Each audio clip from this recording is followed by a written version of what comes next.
Afternoon, everyone. Today's a tough day. It's always tough to share bad news with good people. The past few months have been the most uncertain times that any of us have ever experienced. It's impossible to project, what the next few months will bring. This pandemic has given us a chance to take a great in-depth review of our current and future budgets and to say to ourselves, what do we really need here? Like many institutions, we've made exploring effective financial models as a top priority as we navigate these uncertain times. Athletic departments are having to deal with the economic downturn, how that'll impact our donors, as well as our future ticket revenue. I don't believe anybody is arguing that the next few years will be very different than what we've known in the past. Everybody's having to think real hard how things are going to look in the near future compared to how things looked 60 to 90 days ago. We are certainly not alone in this. Tough decisions had to be made. I have a responsibility, we have a responsibility as a department to this university to run a physically sound unit. As the days carried on since the middle of March, when the pandemic first became a major issue, it became obvious that action was needed. Salary reductions and furloughs are never easy, but with a projected $5 million shortfall, they were absolutely necessary. Roughly a third of our budget is salaries, and that was a place that we needed to start first. We will continue looking at other areas of our budget to make sure that we are exploring everything that's possible on the table from a budgetary standpoint, moving forward from today through July 1st through the year 2021 for the fiscal year. The impact is we're trying to have is trying to minimize the effects on our student athletes and their college experience.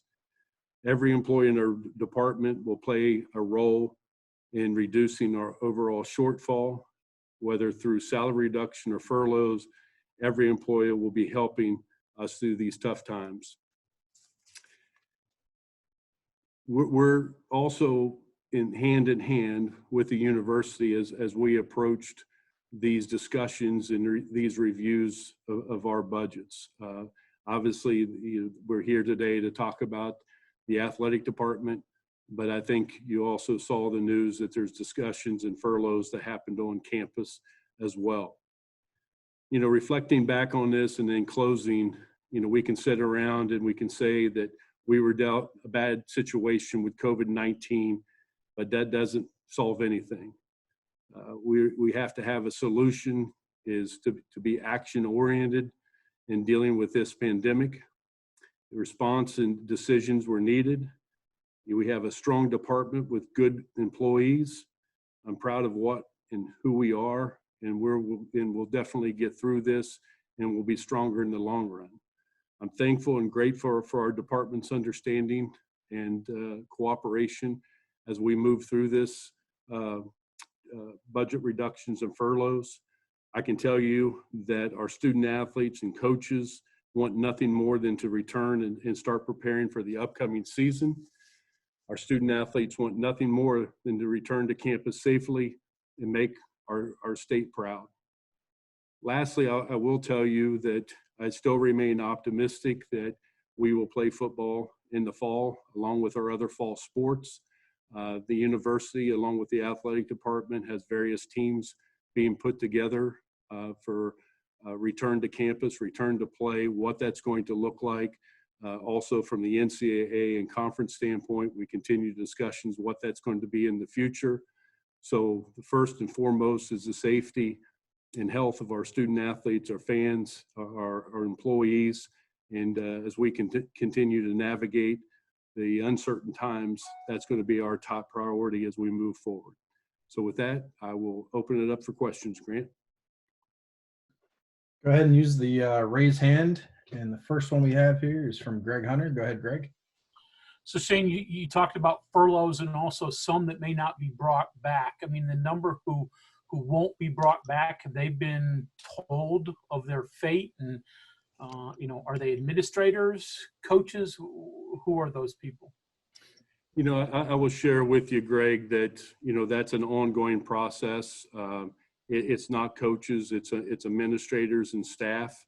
That's something that some of those have been notified, and we're continuing to work through, the process with that. So, obviously we also put a freeze on any of our future hirings, as well as those openings that we currently had, which were about 6 openings that we will not fill this year as well.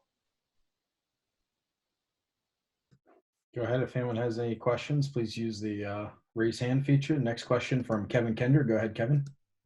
Gene, you mentioned that the budget deficit you're looking at was $5 million, and that these moves would account for about $3 million. What are the next areas you're looking at? And is there like a time frame you're looking at? Is that this fiscal year? Does that go into next fiscal year? It's a combination, Kevin, of both. We're still not sure exactly for the fiscal year 20, what the ending result will be. Obviously, without having competitions, in the spring, we had a reduction, from the conference, and what that's exactly going to look like because of the canceled men's basketball tournament, the cancellation of the NCAA tournament. So we're still, crunching those numbers to see where we fall at the end of this fiscal year, and knowing going into 21 what that looks like. From our budgetary standpoint, the ticket deadline is also important, Kevin, because we moved that from May 1st to June 1st.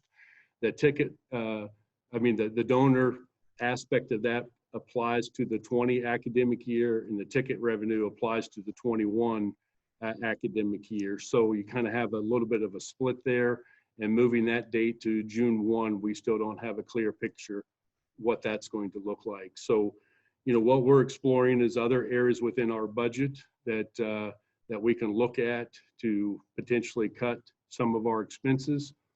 Some of those ideas, and so I'll use some of our Olympic sports as an example. We've gone back and looked at scheduling and taken a look at non-conference. What can we do, from bus trips as opposed to flying, on planes? So what's more regional type of competition that we can get as opposed to flying to different spots? So that's just one area that we'll be focusing on as we move forward. But, our next step is looking overall, at the overall operating budget as a whole to see where possible cuts can come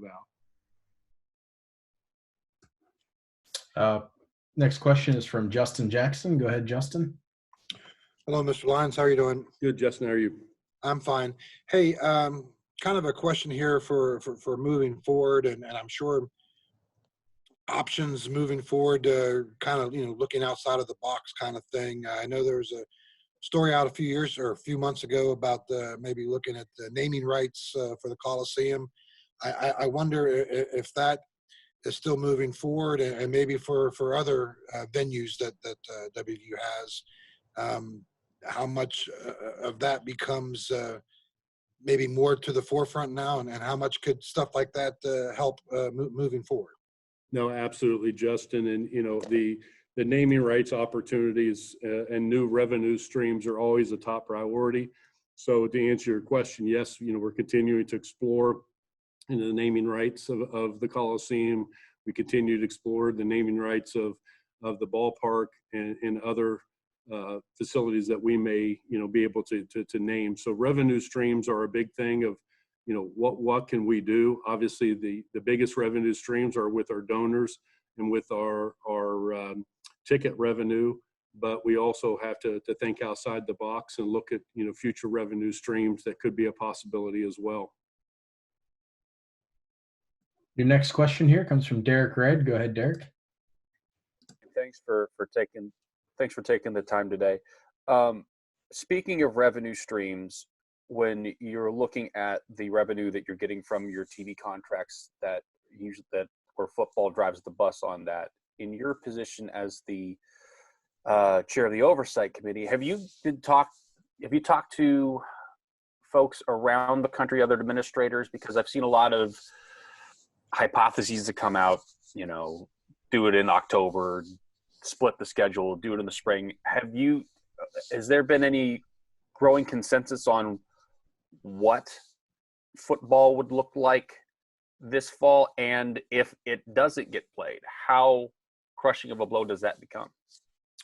Yeah, great question, Derek. I mean, I think that, as I said in my statement, we're planning, and our goal is to play football on September 5th or August 29th. Technically, I think he has 7 games on August 29th. Our focus right now, really both from the conference as well as the football oversight of the NCAA, is, the return to practice. What does that look like? What protocols do we need to put in place, both that meet the local, state, federal guidelines on testing, and what do we have to do? So the first step that we were taking is, what does that return? How long is that time period going to be? And I think we're looking at anywhere from 4 to 6 weeks before the first competition that we have to have the athletes be able to be back on campus and be able to train. The next step would be then what does the season look like? And I think we're all moving forward at this point, and every day there's new information, there's new data to say that we have to make adjustments. But our focus right now is starting on time on August 29th and September 5th specifically for us. That's the date that we're focusing on. But I think, we would not do ourselves justice without having other contingency plans of looking at, an altered season of maybe only conference games only. Do you have potentially an interrupted season where you play half in the fall and the pandemic and the virus, spikes again and you have to stop? And, what does the spring look like? So all those things are in discussion. I can tell you that we meet as a football oversight on a weekly basis. The conference, we're talking probably 2 and 3 times a week on issues such as this, along with the commissioner talking with our presidents on a weekly basis. So, there's just a lot of moving parts right now, and unfortunately no answers. It's just not a matter of flipping a switch. A question that we get all the time too, and you've seen here in the last couple of weeks, does everybody have to be back in order to play football? Different states are going to reopen at different times. What does that mean? What does that look like? So, you may have some situations where some institutions aren't back because of their state regulations in the fall. What does that mean? So we don't have all the answers to those things yet, but those are questions as we get closer. I think it's still a little bit too premature to start coming up one way or another saying we're going to play football or not. I think as the time gets closer, we'll have more intelligence to tell us from the medical experts and scientists of here's what you need to do in order to play football. And as I mentioned, I think I'm very optimistic in talking with those individuals that there's a great possibility that we can do that. Your next question here comes from Greg Hunter. Go ahead, Greg. Shane, you had a lot of renovations either ongoing or planned. So what of those continues? Do you have some that you say, we got to wait and put these on pause? Where do you stand with that? Yeah, great question, Greg, and I'm glad you asked it because it's very important. The projects that we are continuing to work on have nothing to do with our budgets, for this year or for next year. So, the using the Pushgar renovations, the operations center, though those are gifted funds as well as future, bond funds that we will work through. So we are not stopping, constructions from there. The Olympic Sport Weight Room, we were very fortunate to get a nice gift from the Ruby Trust. Again, those are specifically earmarked for that project, and I can't use that money for anything else. And then the Coliseum, the renovation of the seats or removal of the seats, the new seats is also a gift that's earmarked specifically for that. And the 2 video boards, one at Mountaineer Field and the one here at the Coliseum, are also earmarked through our agreement with Learfield IMG. So those funds are specifically to be used for video boards. So all the projects will continue because those monies have already been earmarked specifically for those projects, and they have nothing to do with our fiscal year 20 or fiscal 21 budgets. Next question from Justin Jackson. Go ahead, Justin. Hey, Shane, something I was trying to get answered through the Big 12 and never really, really got through to anyone concerning this upcoming football season and the TV revenue, I guess, contracts or whatever. Is there an X amount of, I think the last couple of years, you guys, Big 12 has been dealing out like with 32, 33 million or something like that last year.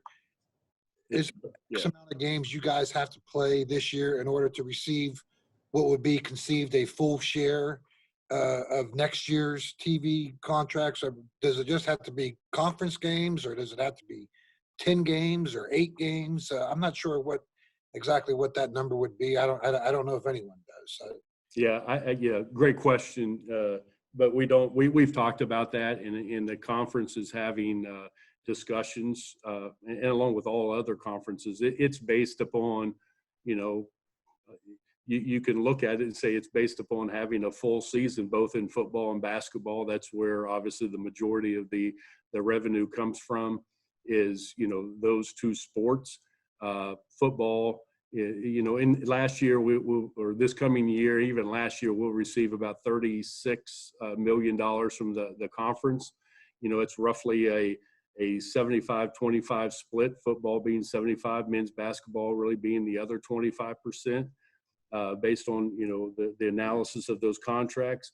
So we really don't have in the contract, there isn't specific language of saying, based on 12 games, based on 9 games, based on conference games, if that's so, to happen. So I do think if we don't play a full season, or if it's a, limited season, that will have a financial impact on our television contracts. Next question from Mike Gazaza. Mike, go ahead. Hey, Shane, how are you? Good, Mike. How are you? Good. Some time ago, we talked about this rainy day fund that you had and how you could access it for certain things. I can't imagine this was ever on your agenda, but how useful has that been, or even has it been useful because of the scope, unexpected in nature this may be? It's putting a very small, dent into what we have to do. Again, you try to prepare for the future, and, try to look at, unexpected things to come up, Mike. And I think in this situation, this has exceeded everything that, I ever expected to be a large sum of things. So, we will, look at those things as part of our budget as a whole. But again, it's very limited in the big scope of things and the impact that this is going to have across the board, especially if we don't play football. The big question is what does that look like for the future, of the department, and what we need to do. So, we do have some there, but it's just a matter of, it's not going to have a coverage of everything that we need to make sure that we have to make us whole. Next question here from Greg Hunter. Just a reminder to use the raise hand feature if you have a question. Go ahead, Greg. Shane, you mentioned tickets, deadline pushback, obviously MAC donations continuing. Can you share with us I imagine they're down. So what percentage those are down compared to this point last year? Yeah, it's kind of hard, Greg, to really get an exact number. We've tried to do it based on weeks out as opposed to the date. Obviously, in the past, it's been May 1st in the past few years. So we've kind of tried to look at where we were last year about a month out, and it's down. I don't have that number, specifically. It's in the 10 to 15% range, if I'm not mistaken. And most of the time, with a May 1st date, and it's the buying habits of our fan base, is that when you have that deadline, it usually runs up to that deadline when you start having the big, spikes in the numbers of tickets sold as you get closer to the deadline. So, it's hard to tell you right now. I believe that, roughly in years past, we're probably, a few hundred to, probably a few hundred down compared to 4 weeks out in the past. But the real numbers will start showing here in the coming weeks of what that's going to really look like as we get closer to that June 1st date. Next question from Kevin Kender. Go ahead, Kevin. And I understand obviously the importance and emphasis on football. For your other fall sports, especially ones that start early in the semester, are you planning this? Is this a kind of an all or nothing thing? Yes, we can play football, so we're going to play soccer and the other ones, or you look at each one individually? What's that process? Yeah, I think, Kevin, we focused on football across, every league, not only within the Big 12, because obviously they have some legislation, in itself that there's activities that they can do in the summertime compared to the soccers and the cross countries and the volleyballs and the other fall sports. So our main focus was, looking at football, and then, obviously there's other groups that's looking at the Olympic sports. So as we, reopen and re-socialize in sport, we'll take those steps of trying to bring everybody back. We don't have the full plan yet, but I think it's obviously a stair step that, obviously you'd bring football back, earlier than you would the volleyballs and the soccers, but they're all in the planning stage as we move forward with this. So, football's leading the way, but, obviously those other fall sports are not far behind. Your next question from Justin Jackson. Go ahead, Justin. Mr. Lyons, two things here, and then the last one's for me. The announced salary reductions today, is that over the course of just one fiscal year? Do you foresee it lasting any longer than that? And number two would be, obviously there's other coaching contracts that are coming up here at the end of this fiscal year. I think men's basketball assistants, I believe, are due for new contracts starting into next fiscal year. Could you give any kind of insight on what it's like trying to go through negotiations at a weird time that we're in right now? Yeah, well, first of all, the reductions are July 1, 2020 through June 30th of 2021. So it is a year is our plan for the reductions. And, that's been our plan altogether. And again, I have to preface it by saying that, if we have an altered football season, that could change significantly, for not only our department, but across the country. So, we're looking at, the budgets and the reductions on the basis of we're playing football, what that's going to look like, and trying to forecast that and from a donor standpoint, ticket standpoint. And that's kind of where we have derived, somewhere in that $5 million range with our potential shortfall. Given that we don't play football, or if it's altered, that could be, significantly more. So we have to play with that as we move, through this pandemic. Obviously, from day one, it's been very fluid. And I think this is also something that we continue to understand it's fluid as well. But, what I have shared with the staff is, it is a 1 year reduction in my hopes and that it will only be for 1 year as we move forward and we get through this storm. The coaching contracts, I can share that, it will, probably, would not be a we won't be looking at any of our coaches who are up for contracts. I don't think we're in a position to do any type of multi-year contracts, as we go through this, not knowing, what the future is going to look like.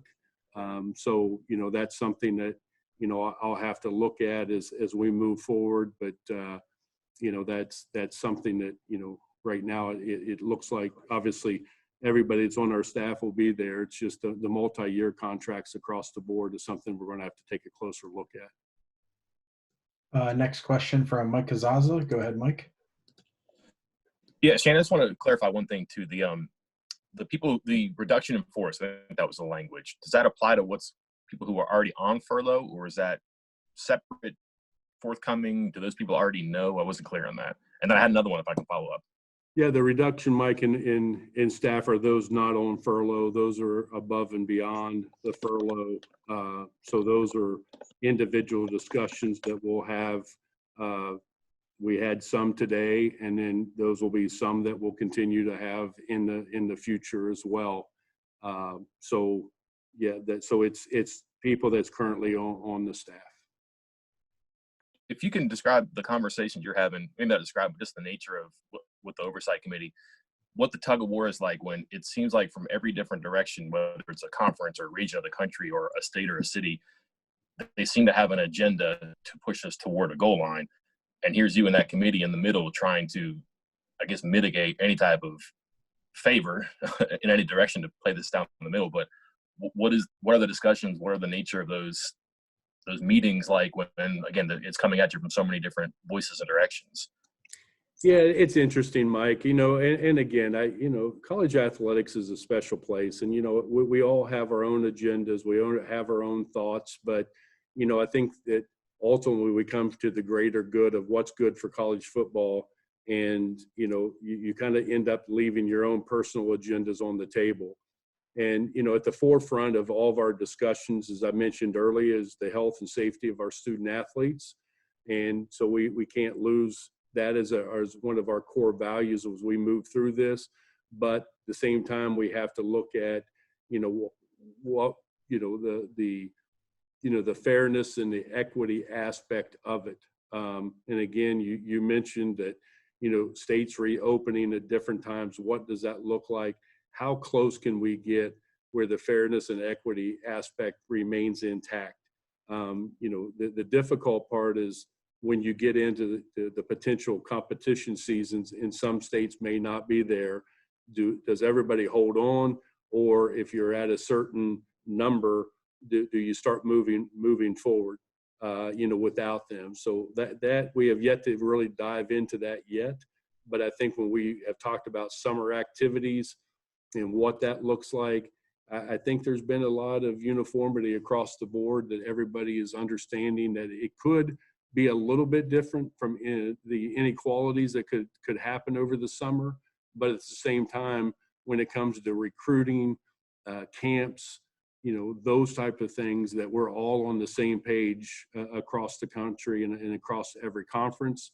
The thing that we're working with right now is, the voluntary workouts. If campuses start to reopen and you meet your state, local guidelines and health department guidelines, what does that look like? And understanding that a few states may be ahead of other states as that occurs to happen. And it appears that, not only the committee, but there's some understanding that could happen across the board, as we move forward. But that's not where the real advantages are coming into play. We'll take one more question here from Greg Hunter. Greg, go ahead. So Shane, this is more about your opinion. To be a Division I program, you have to have 16 varsity sports, right? And I know some of the Group of 5 programs have asked for that to be reduced, at least temporarily. Your thoughts on that? I mean, would you think that is a good temporary idea, or would you oppose it? Well, actually, Greg, the council, NCAA council, a couple of weeks ago reviewed that issue, and one thing that was taken off the table of any waivers of sports sponsorship. So that is maintaining at 16 sports. There's some things possibly that's still in discussion about not meeting certain, scholarship limits or contest limits, but the 16 sport sponsorship limit was taken off the table as a blanket waiver. So, I voted as, a member of the Big 12, being part of the council, that we supported that maintain as a threshold to be a Division I member.